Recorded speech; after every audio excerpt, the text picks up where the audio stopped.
So it's a situation.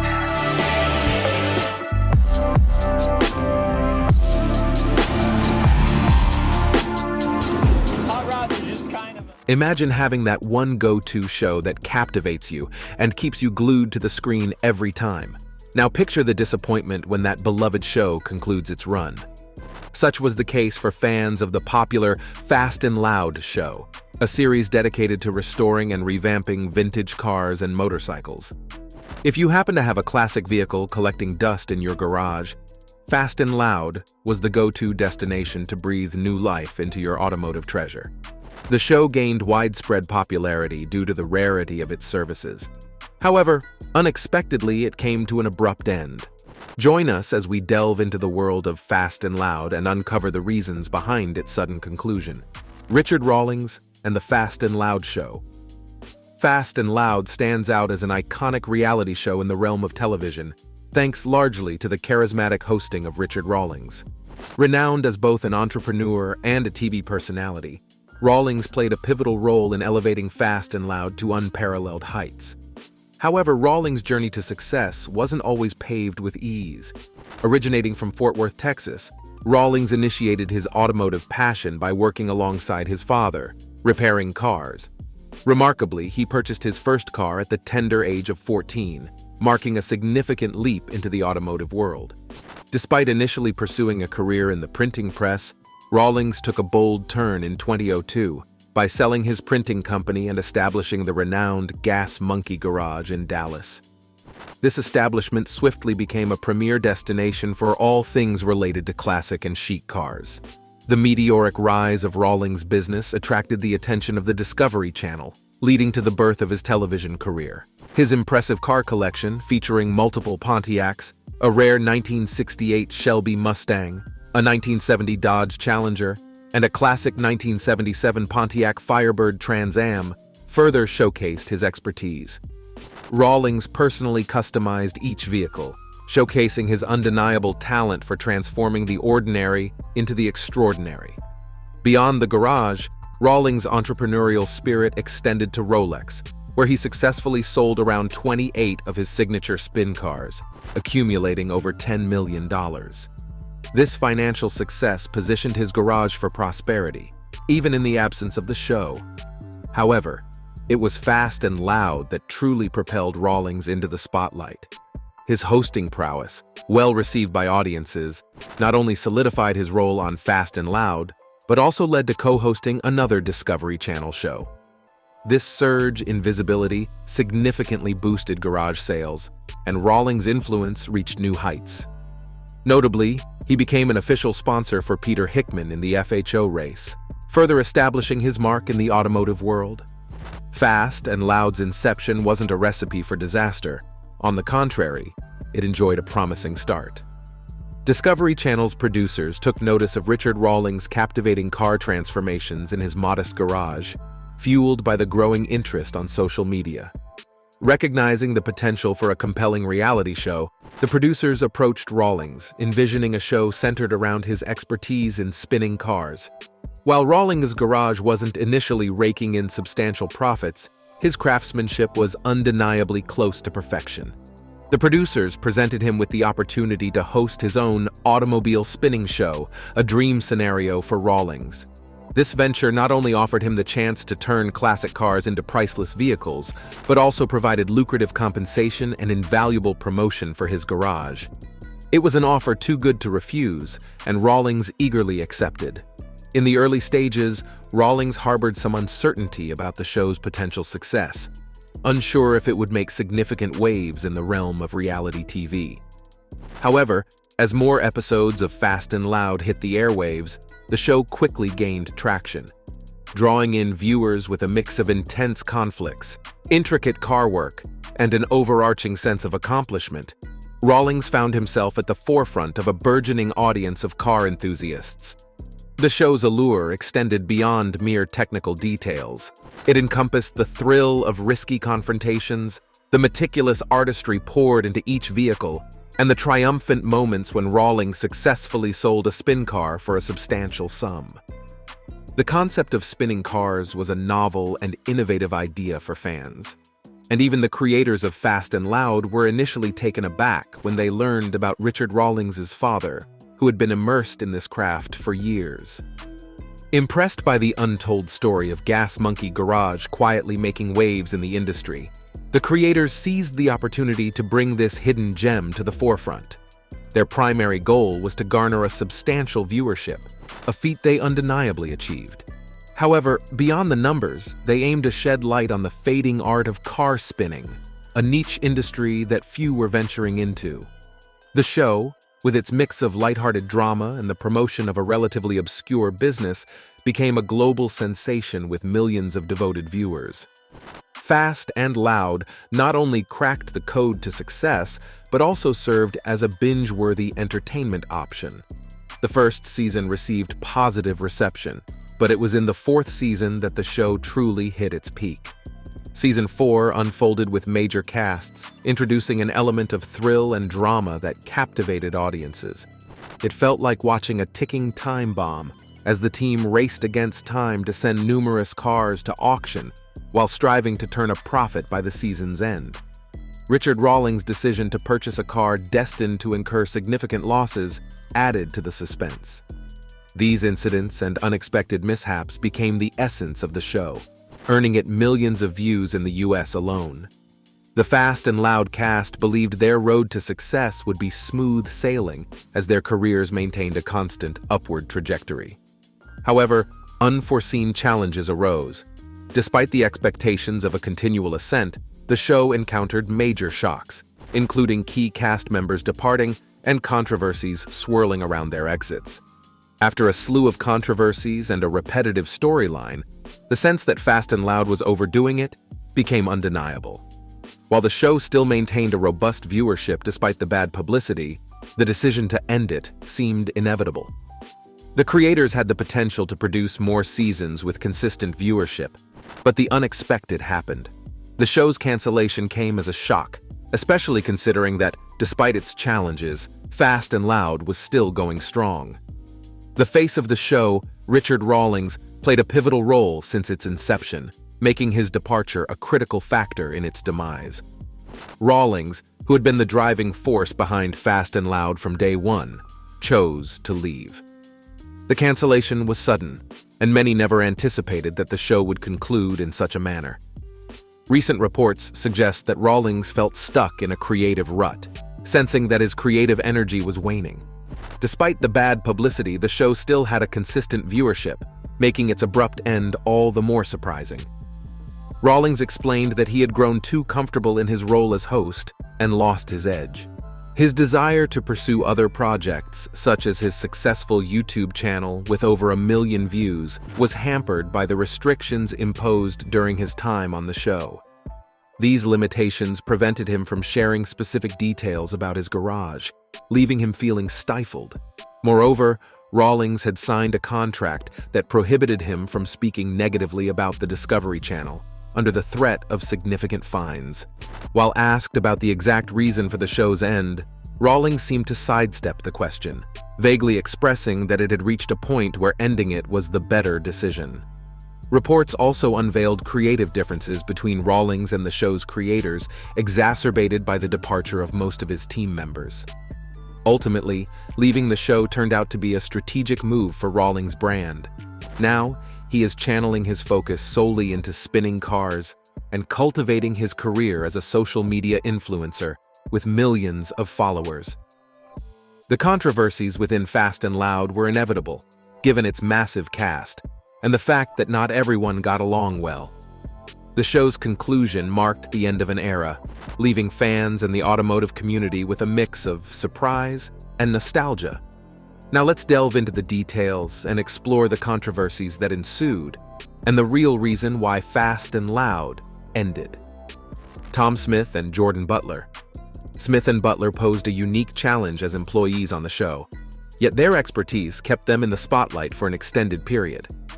However, in the later seasons, viewers began to notice the absence of Jordan and Smith from Rawlings' garage.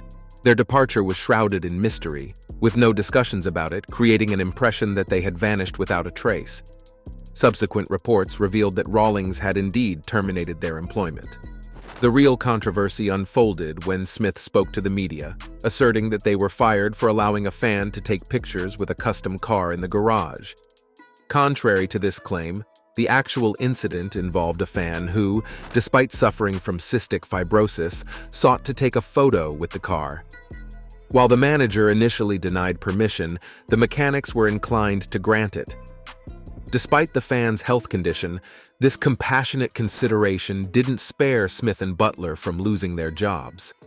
Once this information became public, Rawlings faced a backlash, with many perceiving him as rude, out of touch, and lacking basic courtesy toward his fans.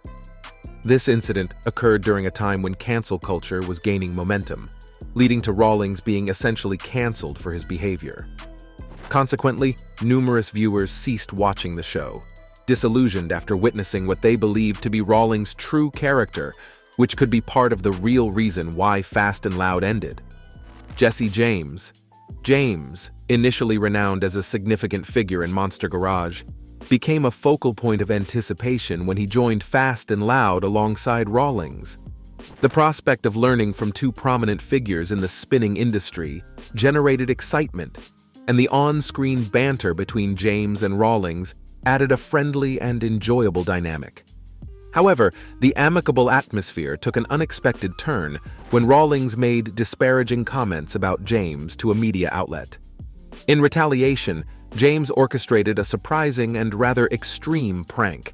He unloaded a substantial amount of horse manure onto the driveway of Rawlings' garage. This outrageous act unfolded on camera, and the aftermath turned into a nightmarish scenario. Critics argued that James had crossed a line, deeming the prank in bad taste. The incident severely tarnished James's previously positive reputation, causing those who once admired him to cringe and feel embarrassed. To make matters worse, James found himself no longer regarded as the sweetheart of Fast and Loud. This incident serves as a stark reminder that not everything portrayed on reality TV is an accurate reflection of reality. Controversies and challenges behind the scenes of Fast and Loud. A similar discrepancy occurred in the fourth season when highly anticipated prototypes of Pontiac Firebirds were featured, highlighting the unpredictable and often sensational nature of reality television. The show led viewers to believe that they had stumbled upon original prototypes in a barn, each valued at around $325,000. While this narrative attracted considerable attention, Pontiac enthusiasts quickly recognized it as a fabrication. Contrary to the show's claims, these cars were not genuine prototypes, but functional models intended for sale. Although they might have been early models in the production line, they were not prototypes. Adding to the skepticism, these car models were found listed on eBay, with an individual selling them for approximately $30,000.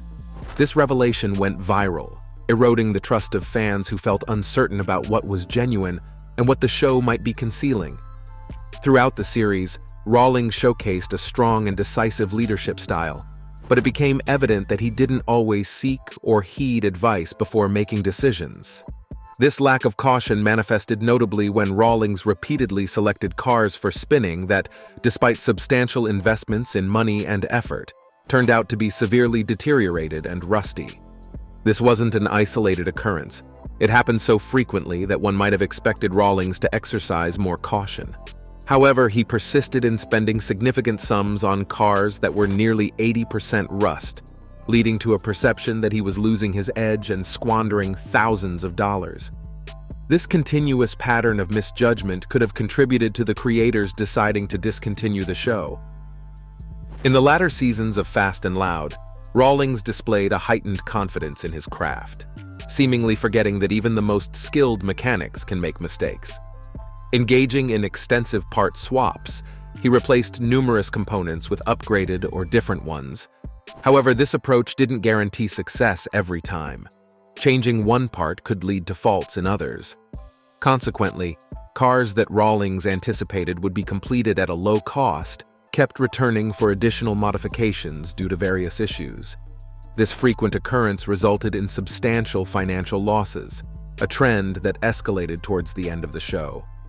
It's plausible that this recurring challenge contributed to Rawlings' decision to take a break from the series. Fan discontent further intensified when Fast and Loud dedicated an entire episode to building a replica. Titled Build, the episode revolved around Rawlings fulfilling a friend's request to construct a Knight Rider replica for his birthday. Despite being provided with a significant amount of money for the project, fans were disappointed to discover that the episode felt staged and scripted. The absence of genuine build scenes gave the impression that Rawlings was more on a European tour than constructing a car. This episode, labeled as fake by fans, added to the growing sentiment that the reality show was losing its authenticity. As Fast and Loud encountered various controversies and road bumps, the decision to bring the show to a close was made. With its conclusion, curiosity arises about what the cast of the show has been up to post Fast and Loud. Let's spill the tea on the cast. Aaron Kaufman and the Fast and Loud show. Richard Rawlings, the man who called the shots on Fast and Loud from day one, has shifted his focus since the show's conclusion. With more time on his hands, he's concentrating on expanding his garage and acquiring more cars. Feeling the need for a new peak after his stint with the Discovery Channel, Rawlings is reveling in creative freedom, channeling his energy into his YouTube channel and Instagram handle. Notably, Rawlings recently made a lucrative move by selling most of the cars he spun, and he's planning to invest the proceeds in acquiring some of the rarest cars ever made, promising significant profits. Aaron Kaufman, the brains behind the spin cars, played a crucial role in the technical aspects of the job and formed a dynamic partnership with Rawlings. However, in a surprising turn of events in 2017, Kaufman left Gas Monkey Garage without offering a clear reason to the audience, citing it as a personal decision. Post-departure, Kaufman redirected his focus to his own shop in Dallas, specializing in restoring cars from various generations of Ford F-100. In an intriguing development, Kaufman was offered his own show by the Discovery Channel, titled Shifting Gears with Aaron Kaufman. Despite the show's discontinuation after the first season due to underwhelming performance, Kaufman enjoyed the experience thoroughly. Currently, he's committed to expanding his shop's business, and if given another opportunity, he's eager to jump back into the world of TV with his own show. Before we move on, here's today's subscriber's pick. Hello, viewers. It's always a bittersweet moment when a beloved show like Fast and Loud comes to an end. The reasons behind the show's conclusion might be shrouded in mystery, as Richard Rawlings couldn't provide specific details during an interview with Joe Rogan when asked for the real reason why Fast and Loud ended. Rawlings mentioned contractual obligations with Discovery and the threat of a hefty fine, $25,000, if he spoke negatively about the network. The real reason behind the end of Fast and Loud seems to be a complex matter, and we'd love to hear your thoughts in the comments section. Share your insights and speculations on the real reason why Fast and Loud ended. Yulan Haiso, also known as Sue and the Fast and Loud Show. Sue's journey to becoming a successful entrepreneur is a testament to hard work and determination. Born in Taiwan to a family of diligent farmers, Sue imbibed a strong work ethic from an early age. Her introduction to the captivating craft of upholstery became a pivotal aspect of her life as she sought employment opportunities. In 1984, Sue embarked on a new chapter by getting married, having children, and relocating her family to the United States. Upon settling in the U.S., Sue and her family tried their luck in the upholstery industry in 1990. One of their initial projects involved reupholstering her husband's 1968 Grand Torino. Working in her garage with the assistance of a friend, Sue's skills began to shine. An exciting opportunity presented itself when she was offered to purchase a struggling upholstery business in Dallas, Texas. Investing $4,500, Sue relocated the business to a 1,000-square-foot garage and rebranded it. Through dedication and hard work, she expanded the business, renting an additional 1,000-square-foot space adjacent to the garage. Years of perseverance and commitment paid off, leading Sue to relocate once more, this time to a 2,000-square-foot garage across the street. Eventually, she reached a significant milestone when she had saved enough funds to purchase the entire complex. This location remains the heart of her ASM business today. Sue's dream of owning a dependable company came to fruition as ASM emerged as one of the top upholstery businesses in the Metroplex. Her journey exemplifies that the American dream is still attainable with years of business expertise and unwavering determination. So how did Sue become a part of Fast and Loud? When Sue moved into her new building, Richard Rawlings took notice, realizing that he needed a skilled upholsterer for his nearby store. Since Richard owned the building, he saw an opportunity to collaborate with Sue. Impressed by Sue's skills, no-nonsense attitude, and straightforwardness, Richard decided to test her abilities by assigning her some tasks. After a bit of a struggle, Sue and Richard quickly clicked, establishing an intriguing and key relationship that became a prominent aspect of the show. Sue's charm and the way she treated customers, especially the notoriously picky and meticulous Richard, quickly endeared her to fans. While not a permanent employee, Sue humorously referred to Richard's store as the Ass Monkey Garage, earning admiration from the audience. She even coined a recognizable slogan for Richard, teasing him with the question, "Why do you always bring me junk?" Sue didn't hesitate to playfully berate Richard for being stingy, declaring, "I have deals for everyone except cheap-ass monkey." As the show progressed, Sue made more appearances, and the fact that parts of the series were occasionally recorded at her shop added an interesting dynamic to the program. This exposure worked wonders for promoting her business. Despite having a certain tension with Richard, whom she nicknamed Monkey, the trio of Richard, Sue, and the show's ratings were thriving. However, after a few seasons, Sue seemed to fade from view without any official remarks or mentions by the production or Richard. This raised concerns among fans, especially given the dramatic departures of several other Fast and Loud performers. Sue's disappearance became more noticeable, particularly amid whispers about Richard's character and purported intractability. In the world of a show where cast members frequently come and go, Sue's absence took on a more dramatic tone. So what really happened to Sue? One widely circulated explanation for Sue's departure from the program suggests that she and Richard Rawlings faced some form of financial catastrophe, leading to a breaking point in their relationship. Some viewers speculated that Sue may have left the show because Richard assigned her menial and urgent tasks that did not showcase her true abilities or competence. In an interview with a media outlet, Sue addressed this aspect, stating, "I think since it's a reality show, you don't see what the craft is really about. We do a lot of different things that aren't on the show." Sue expressed her desire to focus solely on redoing hot rods and making a living at her shop. But the reality of the situation was different. The show's portrayal of Sue's involvement might not have captured the diverse range of tasks she handled beyond what was presented on television. Additionally, Sue may have found it frustrating that Richard assigned numerous tasks with tight deadlines, given her already full schedule. In addressing this issue, she explained in an interview, "Due to the fact that Richard's vehicles are often scheduled for sale at auctions, the deadlines are real, and we manage by putting several employees on their projects and working late." It's worth noting that Sue made several appearances in the Fast and Loud spin-off series titled Misfit Garage, sparking speculation that she was exploring opportunities with another show. Some Reddit users argued that Richard might have played a role in the rift between them, suggesting that he found a better upholsterer or better pricing, and that Sue's work was not as outstanding as it was portrayed on the show.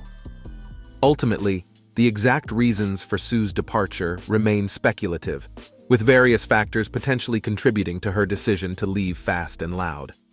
For fans of the show, the transformation of Gas Monkey Garage into more of a showroom with fewer restored vehicles in its final years before cancellation has been a noticeable change.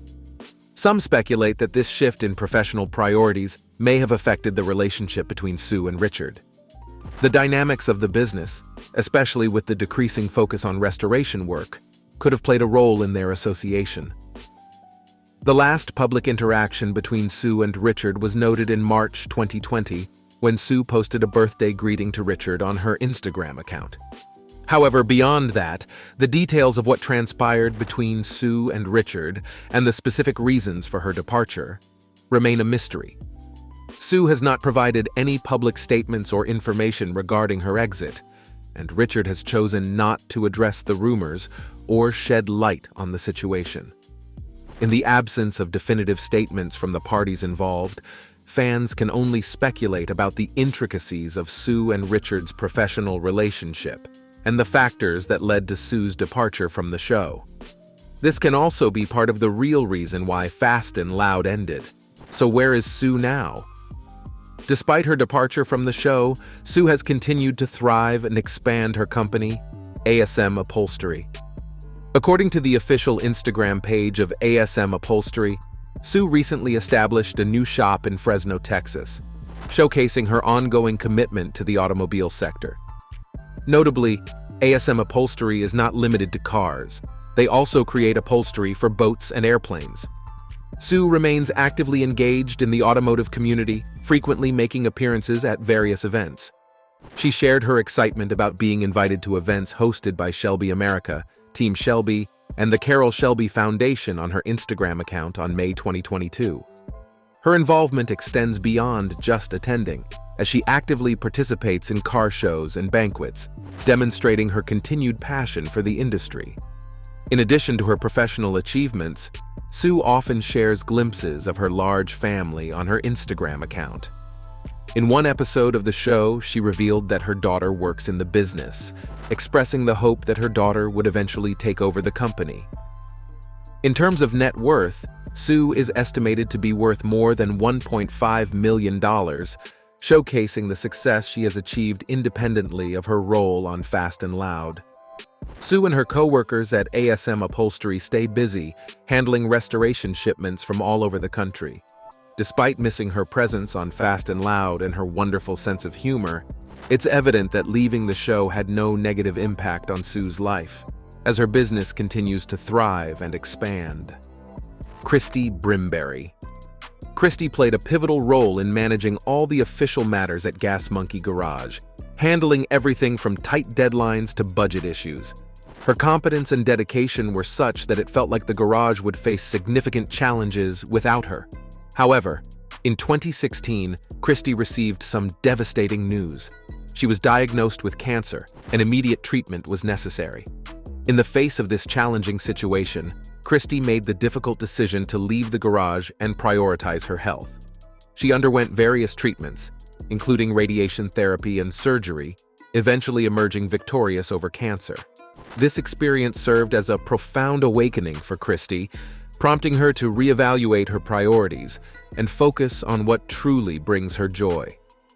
Realizing that life is too short to be consumed by stress, Christy decided to pursue her passion. Subsequently, she opened her very own salon, stepping away from the demanding work environment of Fast and Loud. Today, Christy continues to run her salon, channeling her energy into a venture that aligns with her newfound perspective on life. She also dedicates a significant portion of her time to her family, appreciating the precious moments that life has to offer. Christy's journey reflects resilience, transformation, and a commitment to living a fulfilling and meaningful life beyond the challenges she faced. What is next? Tom didn't exactly fit the mold of the ideal employee for Richard Rawlings, as he was known for being loud and somewhat pretentious. Often not adhering to Rawlings' commands, it surprised many that he managed to last for 4 seasons on the show. In the end, Rawlings decided to part ways with Tom, firing him for allowing a fan to take a picture with an upscale car. However, Tom didn't let his departure from the show derail his passion for working with cars. Despite the setback, he continued to stay actively involved in the automotive world, regularly sharing updates about his life on social media. The success of Fast and Loud not only marked its own triumph, but also set the stage for a new wave of reality shows centered around car modifications. One notable spin-off was Misfit Garage, featuring employees who had been let go from the original show. This spin-off gained significant attention, bringing together familiar faces and offering viewers a glimpse into the lives of those who departed from the original series. While not every spin-off of Fast and Loud achieved the same level of fame, the show itself revolutionized the portrayal of car modifications on television. It delved into the technical intricacies of spinning cars, introducing audiences to a niche that went beyond traditional custom projects. The impact was substantial, turning Gas Monkey Garage into one of the most renowned car modification companies. The show's popularity persisted for almost a decade, with fans proudly showcasing cars modified by the TV stars. Despite speculation about the show's eventual decline, Fast and Loud's enduring success demonstrated its ability to capture the hearts of millions. Thanks for watching. See you in the next one.